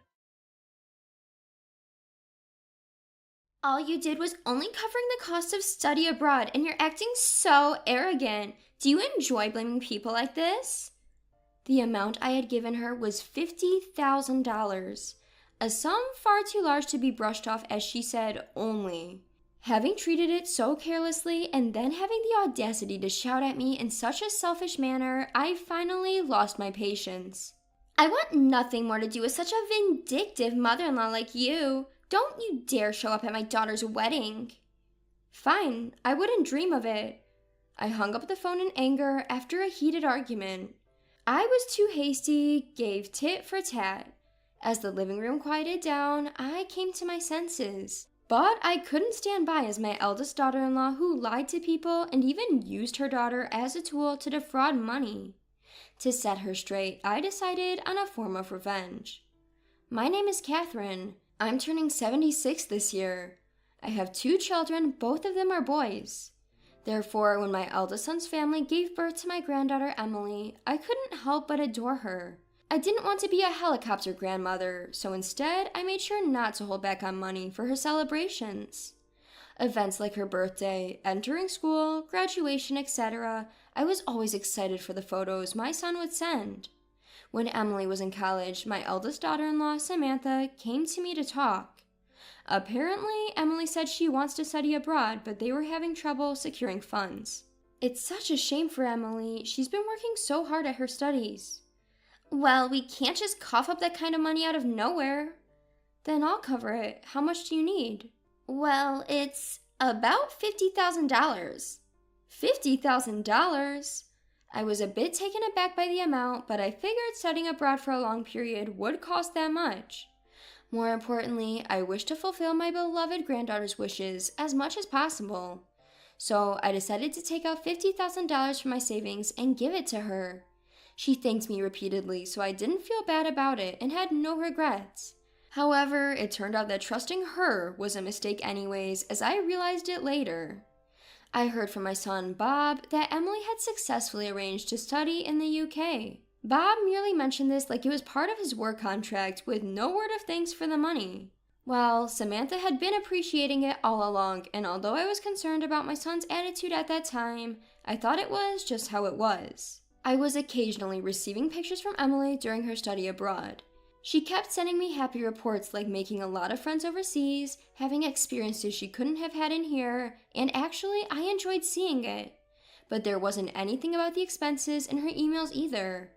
I wondered that I'm weird to expect appreciation, and though I felt uncomfortable, I didn't say anything about it at the time. Thank you so much, mother-in-law. Your help with the study abroad costs was a real lifesaver. That's all right. I got an email from Emily too. It seems she's really enjoying herself. Oh, an email from Emily? What did she talk about? Just about what she ate and such, nothing special. Anything wrong? Every time I saw Samantha, she was excessively grateful. Maybe Samantha had taken care of all the study abroad arrangements for Emily and hadn't really talked about the money aspect between the two of them. I decided to tell myself this to make sense of it all. Wanting both of them to be grateful might be too conceited. Though I felt a bit annoying, I tried not to think too much about it. It was a few years later when these annoyances became clear, when I heard she graduated college and was going to have a wedding. The news of her wedding came in the form of an invitation from her. I was thrilled. It feels like it happened to me when I found the cute message card in the mailbox. Riding on that momentum, I gave her a call. While making small talk, I conveyed a lot of congratulations. During the small talk, thanks to an inconsistency I discovered, I finally realized what had been making me feel uncomfortable all this time. Emily dear, I got your invitation. Congratulations! Thanks, Grandma. Will you come to the wedding? Of course. It was during this seemingly ordinary conversation. We had a great conversation about good old days, and suddenly it turned to her studying abroad during college. She spoke of her experiences as much as she could remember what she studied, how it was at the foreign college. That sounds like a great memory. Just listening to it makes me happy. It really was. If I didn't have to worry about money, it would have been perfect. Huh? What about money? Yeah, I had to take out a scholarship for the study abroad. There were a lot of conditions and it was tough. I tilted my head at her words. I was certain that I had given Samantha $50,000 for Emily's study abroad expenses. With looking at my bank book, I reconfirmed that. I told her that even though I was puzzled by her story, but she insisted that she had secured a scholarship on her own with researching the conditions for the study abroad expenses. No mistake, I have all the documents of the scholarship when I borrowed it. I don't get it. I definitely gave the money to Samantha after discussing it with her. Over the phone, we were both puzzled over. But no matter how much we thought, we couldn't figure out the truth. She said she would check with her mother, then hung up. I worried about what could have happened to such a large amount of money as $50,000. But the next day, I was shocked to know the truth by a phone call from Samantha. "Oh, Samantha, good timing. I wanted to ask you something." "Hey, please don't say unnecessary things to Emily." Samantha shouted at the top of her voice without even greeting me. I didn't want to doubt, but the unnecessary things I told Emily must be about the study abroad expenses. With her voice, I was sure that she had done something with the $50,000. I confronted Samantha with a loud voice as she did to reveal the truth. "What do you mean by unnecessary things? I thought I gave the money for Emily's study abroad expenses." "So? I've already said thank you for that." "But Emily said she borrowed a scholarship. What did you do with the $50,000? When I asked about the usage, Samantha mumbled and tried to cover up. After questioning her heavily several times, Samantha started to make excuses like it was for Emily's wedding, or she was struggling with tuition for college, and those were obviously lies. Losing my patience, I pressed her even harder.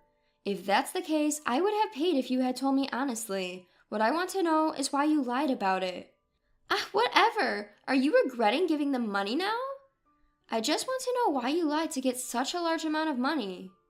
When I confronted her, Samantha tried to change the subject by raising her voice. I was getting frustrated with Samantha, who kept lying and trying to cover up. But I stubbornly brought the conversation back to the point and kept asking for the reason, and then she finally snapped and lashed out at me. I was enraged by her audacity, defiantly brushing off the fact that she had deceitfully obtained a large amount of money, like $50,000. "All you did was only covering the cost of study abroad, and you're acting so arrogant. Do you enjoy blaming people like this?" "The one who did something to be blamed for is you, isn't it? Surely you didn't use that money for yourself, did you?" "You're so persistent. I want nothing more to do with such a vindictive mother-in-law like you. Don't you dare show up at my daughter's wedding."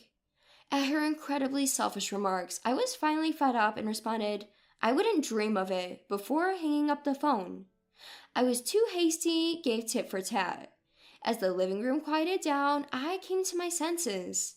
But I couldn't settle down without making my eldest son's wife, who had lied and used her daughter as a pretext to deceive money, face the music. I decided to take some revenge to correct Samantha's dishonesty. Though I had agreed to attend once, my heart was quite painful to inform Emily that I couldn't attend her wedding. However, I couldn't forgive what Samantha has done because I loved my grandchild. Taking a deep breath, I sent an email to Emily. Because of my distrust in Samantha, I conveyed my desire to hand over the wedding gift directly and decided to meet Emily outside. Grandma, you're not coming to the wedding?" "I'm sorry, I have some circumstances this time." "You always say that, Grandma, but you never come to my celebrations." Emily's words made me freeze for a moment. I had been refusing to participate in celebrations, trying not to be a helicopter grandmother. Instead, I have always been willing to provide financial assistance. But upon further reflection, I started worrying about interfering too much because Samantha seemed displeased. Regarding Emily's celebrations, I thought I had been satisfied with just photos, but maybe I was just being avoided without noticing. The money I had been giving for celebrations might not have been used for Emily after all. Thinking about that, I felt the blood drain from my face. "You know, Emily dear, I actually gave your mother the money for your study abroad fees." "I heard that from my mom, but she said she didn't receive it." So when she called me, I asked her about it. I told her about the conversation with Samantha on the phone the other day, how she had evaded telling the usage of $50,000 and how she had furiously yelled at me.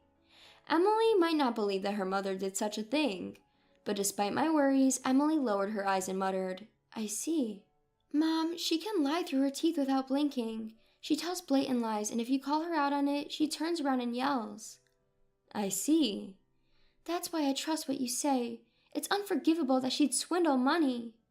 Emily took my hand and said, Let's get back at her. Given that I wanted Samantha to reflect on her actions, her granddaughter's proposition was a welcome opportunity. Emily worried Samantha might treat me unkindly even at the wedding and suggested regretfully that I don't attend. Instead, she invited me to the pre-wedding photo shoot. But is that all right? Aren't such pictures usually taken with the family? It's fine. I'd rather take them with Grandma than a mother who's always lying. I've always felt sad that there are no photos of Grandma in our albums. A month after this conversation, after discussing with her groom, Emily decided to move the photo shoot earlier to avoid any interference with Samantha. Seeing Emily in her wedding attire was even more splendid than in pictures, and I couldn't help but get excited. Observing the situation, Bob chuckled while offering an apologetic bow. It seems Bob had concerns about Samantha's attitude too. Upon hearing the story from Emily, he seemed to be convinced.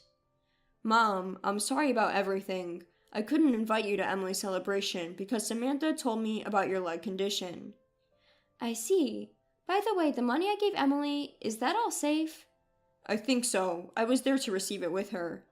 That's good then. Bob seemed that he had other concerns about Samantha, and I was told that he is looking into it by himself. Both Emily and Bob seemed upset with Samantha's actions, and also this time with a large amount of money. Just as I was talking to Emily and Bob, who were completely on my side, I received a call from Samantha again. Apparently, she noticed the change in the pre-wedding photo shoot schedule and was unhappy about it. She decided to call and berate me.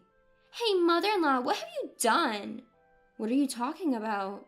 I heard you went ahead and did the pre-wedding photo shoot. How dare you ignore me when did such a thing?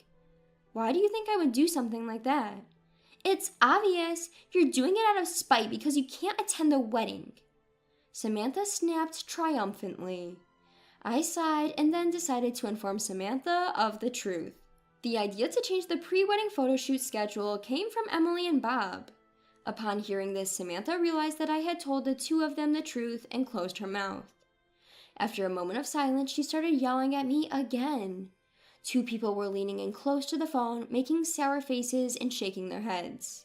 You probably said something like, "After all, I'm sure I had paid money for Emily, right? Emily would never believe you without evidence." Excuse me? Emily believes me, and that's why we were able to have this pre-wedding photo shoot without you. Why would Emily believe you over me? Well, it probably has something to do with how you act normally. Or would you like me to put her on? When asked that, a response came back like, "What?" with a loud voice. It seemed they had heard the conversation clearly, and I passed the phone to Emily with a frown and a look of discontent on her face. Mom? Emily, you really are something, not inviting your mother to such an important pre-wedding photo shoot. What were you thinking? Mom, you didn't apologize to Grandma at all, did you? Well, you haven't apologized to me either. What are we going to do about the pre-wedding photos without the mother of the bride in them? Samantha raised her voice and cut her off while she was speaking. Seeing this, Bob took over the call. Though he spoke a little distance away from us, it seemed the conversation didn't go well for Bob either, and he quietly shook his head after hanging up. I didn't think it would be this hard to communicate. That's fine, Dad. I'll get back at my mom. You said that before, but what are you planning to do? I have a good idea. Looking at Emily, who was grinning with a mischievous look on her face, Bob and I looked at each other. I told Bob that I would not be attending Emily's wedding, and I asked him to record the event for me instead. A few days later, as promised, Bob showed me the video he had recorded at the wedding, and I was astonished. It was a scene of Emily reading a letter of gratitude to her mother. My mother used the money that my grandmother gave me for studying abroad for her own debt repayment. As the crowd murmured, the video captured her voice clearly. The fact that the money for studying abroad that I was supposed to give Emily was used by Samantha. That she kept this from me, even Emily and Bob. That she had been ignoring me all this while. That even on the day of the wedding, I was made to miss it because of Samantha, and she revealed all this with a loud, clear voice in front of all the relatives. At one point, there was a scene where a figure resembling Samantha was causing a commotion and raising her voice. Stop lying! What's fun about disrespecting your mother? That's the truth, and I have evidence too. The camera caught this exchange. Samantha, who likely wanted to maintain a good face in front of her relatives, was ostracized and slouching at the family table. Even her figure of feeling discomfort was clearly captured on film by Bob. I was continuously astonished by this video, and after watching it to the end, I let out a big sigh. What a wild get back, Emily. When I investigated and confronted her, it seems she used Mom's $50,000 for debt repayment. Not only that, she also seems to have freely wasted money on travels and shopping. Oh, really? But isn't that a lot of money? It's just the tip of the iceberg. She seems to have lied here and there, borrowing money from others too. At Bob's words, I found my jaw dropped. It's not surprising that she would lie to others as well. It's because she can even lie to her own family so easily. But it's still too harsh. Bob decided to file for a divorce on the grounds of her bad habits. Emily, now married and living separately, thinks it was a good opportunity and seemed to be supporting Bob. After that, I received a report that Bob and Samantha's divorce had been finalized. Samantha seemed to not give up on Emily and is still trying to get in touch with claiming parental rights. Unfortunately, Emily's chosen husband would not allow this, and it seemed that it never happened. I wouldn't want to introduce my child to a lying grandma like her. Emily moves far away, determined not to engage with Samantha at all. By the way, we continue to keep in touch via email. Emily's husband is a nice man. We've gotten along so well as a family since the pre-wedding photo shoot incident. I've only received one phone call from Samantha since then. The call was her complaining, "Since Emily left home to get married, I haven't been able to get in touch at all. Let me see my daughter. You tell her everything was a lie." Of course, I politely refused, and I am currently cutting off contact with Samantha. The $50,000 I gave to Emily for her benefit was apparently squeezed out during the divorce negotiations with Bob and added on as alimony. Her relatives also knew about her misconduct from the wedding incident, and now it seems there is no one else who would take her side. She is currently working day and night to repay the alimony. When I have a child, I'll be sure to tell you first, Grandma. Look forward to it. Oh, I'm always waiting for good news. Emily is as energetic as ever and is even more friendly than before. She is even currently planning a family trip for us to make up for the celebrations we could not attend together.